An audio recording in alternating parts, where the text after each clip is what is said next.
Okay, let's talk about how we can modify the position of a specific movement, or how can we change the attributes of this specific movement. To do this, um, when I have my cursor here, the cursor is this element that blinks here, this element here on our smart pad, on our TP in KUKA. So that's our cursor. When I have the cursor selected on my movement, I have some options down here where I can choose, for example, or modify. When I click modify, it brings up the entire structure for me to change anything that I want. This is a form called online, the same form that we use when creating the movements, okay? So I can change here, for example, to linear. Now this is no longer a PTP. If I click OK, this is no longer a PTP movement, but a linear movement.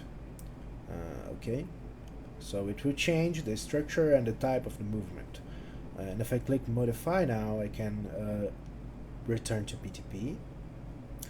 Now imagine this scenario, for example, where I need to modify the acceleration, or the what we discuss about the zones, okay, the precision of the movement. How can we do this? Basically, it's the same process of when creating movement. We can select here and change uh, the distance of the approximation or the acceleration, and we can change here for 300, for example, 300 millimeters, the approximation distance. And I click OK, and it will update the information for me here. And I can click on modify again and access the parameters. We can see that it was updated. So this is the new value that it will be considered for this instruction. Now that we've done this, let's create a linear movement.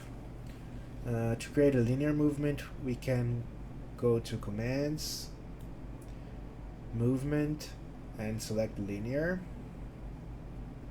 It will bring up the inline form for us to fill in the information for our point. It will capture, at this point, it will capture the current point of the robot. So this P3 variable will store the information of the current position of the robot. Here we have the speed. Unlike PTP, we have millimeters per second.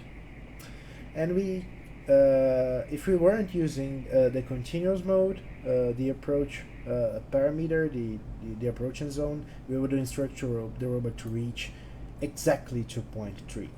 I want the robot to reach that point without creating any angle or any diversion in its path when transitioning to a third point.